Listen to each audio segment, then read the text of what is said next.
Yes, believe it. Another match is coming up for Team Melli, the national team of Iran, and this time it will be against Bosnia-Herzegovina. That's what we'll be talking about today on this edition of Team Melli Talk. So let's get started.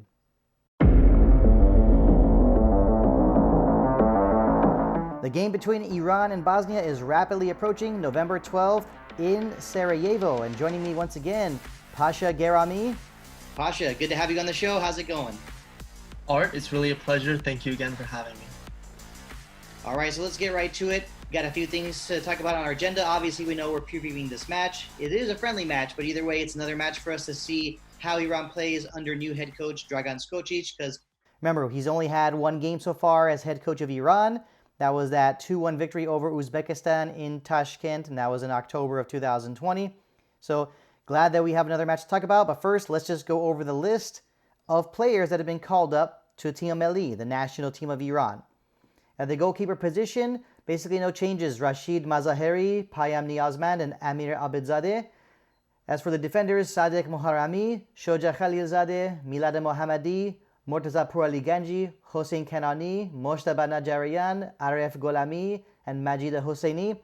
For the midfield position, Captain Ehsan Hashsafi, Saeed Ezatullahi, Siyomak Nemati, Vahid Amiri, Ahmad Nurullahi, Ali Golizadeh, Omid Nurafkan, and Akbar Imani.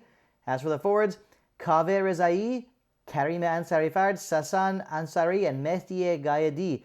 And before we continue talking about this, latest reports have said that because of COVID, Moshtaba Najarian and I believe that other player, Sasan Ansari, both of them testing positive for COVID, will not be available. And they have been replaced by Mehdi Shiri and Ali Karimi. So a lot for us to take in. And also, Pasha, some notable names missing from this Team Melli list.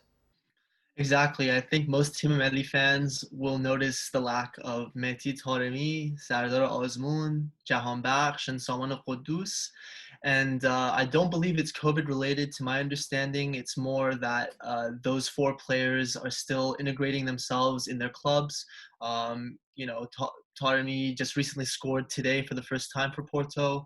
So that's good. I think this was a good idea for Skocic to exclude them and let them play for their clubs and integrate better. And as we know, this being a friendly match, I think there's no really room. There's not really room for complaining, to be honest. Let's just get right to it. And that is, it's the truth because it's a friendly match. Other players need to be tested out. But a player that I am extremely excited about, and of course you can't be surprised by it, is Saeed Ezatullahi, defensive midfielder currently playing for Vejle in the Danish Super League. So, my question for you, Pasha, is that, is this, if we see Saeed Ezatullahi keeping up this form, is he the player that will save Team Melli? Well, Art, that's a good question. I think it would be wishful thinking to think that, with the inclusion of Saeed Ezatullahi, the midfield is complete. I don't think that's the case. Even if all the players are incorporated in the squad and they're going to be the ones that are going to be moving forward in the future, it's going to take time until they all gel. And personally, I don't think that we yet have all the components necessary to have the ideal midfield. That being said, though, Saeed Ezatullahi is going to be a huge help for us.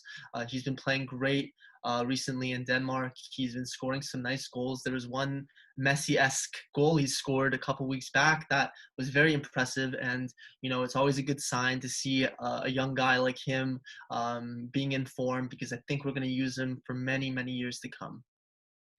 Yeah, the explanation I think is a good one. And but for me, from my point of view, I know it is a very bold question. I'd say is everything now going to be fine? These things do take time. We definitely know that for sure. But just from my standpoint, I just like the fact that he's playing and he's just playing consistently because these past few years, even leading up to the World Cup, I mean, we're glad with how he played at the World Cup. But from the club football standpoint, he just was not doing very well. And it was very frustrating to see such a good player getting such little minutes.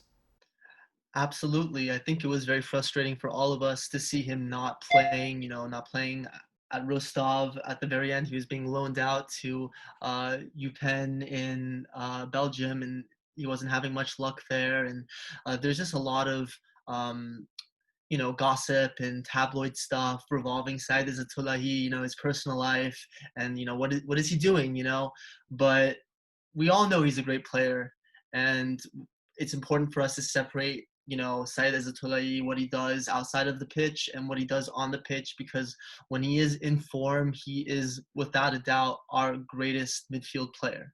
So I'm glad that we have him right now.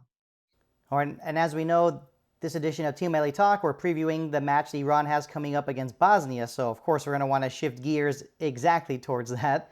And, first I want to talk about a player to watch. Who's the player to watch on this Bosnian squad? Because when I was taking a look at their list, there's some players that have been excluded because of COVID or other, reasons such as injuries. And, one of those players that's not on the roster is Edin Dzeko. So, from your standpoint, who's that player to watch that Iran really needs to be concerned about when these two teams take the pitch in Sarajevo? Well, you're absolutely correct. Dzeko is not there because of COVID. They have a couple other players that are out because of injuries and COVID. I think the most notable player on their squad is Barcelona's Pjanic. He's been with Bosnia for quite a while now. He played against Iran in 2014. And, for the most part, he, I think, is their most notable player. That being said, they do have a very good European-based team. A lot of the guys play in Italy, and they only have a couple of domestic players who play in Bosnia. I think that regardless, though, they might not play their strongest side against Iran because 3 days later they have a game against the Netherlands in the UEFA Nations League, and then a couple days after that, a game against Italy. So we have to see how they line up, but Pjanic is probably their most notable player and one for us to really keep an eye on. And for me, the player I want to point out also, as we know, yes, Miralem Pjanic, definitely a quality player. But the player I think Iran also needs to watch out for is Sead Kolasinac, who currently plays for Arsenal. He's a wing back, and I think he's a player that Iran, he's a player that I think, when you look at him, he's very talented, and Iran might have their hands full with him. Yeah, that's true. That's true. I like to think of him as the Bosnian Milad Mohammadi. They kind of play similarly. It's going to be interesting because he's going to play on the left side, and I'm curious who's going to be on Iran's right side. I think Sadegh Moharrami is going to be playing as right back. Who's going to be on that right wing side, I'm not quite sure as of yet. But yeah, Kolasinac, he's a strong runner. He can get a ball in. Definitely a strong player. So him and Pjanic and their other European-based players are going to be tough for us to handle, for sure. Now, from the coaching standpoint, Dragan Skocic being from Croatia, do you feel like this is one of those matches where you say, hey, Dragan Skocic is Croatian, he's got to know a lot about these Bosnian footballers? Well, I think that's fair in some respects because Bosnia, Croatia, Serbia, these are all part of Yugoslavia at one point up until the 90s. So I'm sure that he has some familiarity with Bosnian players. I think that there is most Balkan teams sort of have a set style too. So he's going to be aware of that style, but we can't say for certain. Bosnia is a good team. We're going to just have to play our game to get the result that we want. Now, speaking of results, we got to have predictions. We're getting ready to wrap up this edition of Team Melli Talk, but we got to have predictions for a friendly match coming up. And we'll get to those in a moment. But looking back at past results, when it comes to friendly matches, Iran has had the best of Bosnia. Basically 4 wins and a tie against Bosnia when it comes to friendly matches. Actually, one of those games was I believe, an LG Cup in 2001. These kinds of tournaments that don't really exist anymore. But let's not forget the last time they played at the 2014 World Cup in Brazil. Bosnia came away with a 3-1 victory. So would you agree that this is one of those situations where you say, hey, who cares if Iran has had the best of Bosnia in friendly matches? We all know the World Cup is what counts most, right?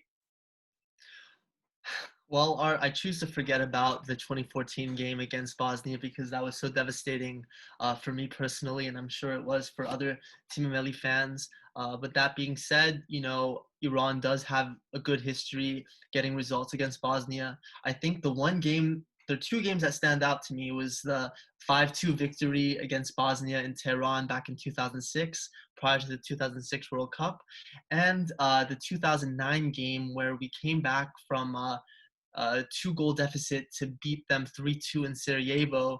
The comeback started, I think, in the 78th minute. That was a great game with some oldies. Arash Borhani, Iman Mobali, Teimurian, Shojai were all playing well back then. So, history is history, though, and it's time for us to move forward from that and think of them as, just a good team that is ready to play, and we're ready to play. So again, let's see what happens. I think it's going to be an interesting game. And when you mentioned that 3-2 comeback victory in 2009, I mean, that was one of those moments where we could look back and say, hey, we had something to cheer about when we were in a really, really somber mood. Because as we know, it was just a few weeks or maybe a couple months earlier that Iran failed to qualify to the 2010 World Cup in South Africa. And yeah, it was there was a time that we obviously don't want to remember, but at that time, at least it gave Iranian football fans something to cheer about at that time. So having said that, the spotlight's on you, Pasha. Obviously, once again, what's your prediction for Iran against Bosnia? I think it really depends on how we play from the get-go. If we're assertive, if we play the right way, we have a lot of talented players, even with the exclusion of Taremi, Osman, Jahanbakhsh, and Qudus. We have a lot of good players, especially on the attacking end. I think we can get the result. I think Iran is going to get the narrow win. I say 2-1 Iran. Okay, well, you're saying 2-1 Iran. I was right about the previous game against Uzbekistan. I said a 2-1 win against Uzbekistan in Tashkent. I was right on the money there. But this time, I'm going to have to go. To me, this game has the perfect ingredients for a 1-1 draw because you talked about those players that are not going to be suiting up for Team Melli. And so I got to go with a 1-1 draw. I see Iran taking a lead, and I see Bosnia fighting back in Sarajevo. That's a fair result. Fair result. I would be happy with a 1-1 draw against Bosnia. I think most Team Melli fans would be too, but I'm trying to be optimistic here. One last thing I'd like to add is because there's no Osman and because there's no Taremi, I think it's going to be interesting to see Olizadeh and Kaveh Rezai have 90 minutes together. If that does happen, I think that will be very nice to see. And they're very potent for Charleroi. So let's see how they do for Iran. Well, the point you just brought up is perfect. And I think a lot of Iranian football fans have got to be excited. I mean, I know it's easy for some fans to say, hey, no Azmoun, no Taremi, no Jahanbakhsh, no Qudus. It's easy for some Iranian football fans to be a little, oh man, we're missing some of our big guns. But like you just said, when when someone is not available, in this case, a few players not available, others got to step up. And I'm looking forward to this. And of course, to all of our viewers, our audience, thank you for tuning in. And I definitely want your input as well. Leave a comment down below. What is your prediction for Iran against Bosnia on November 12th in Sarajevo?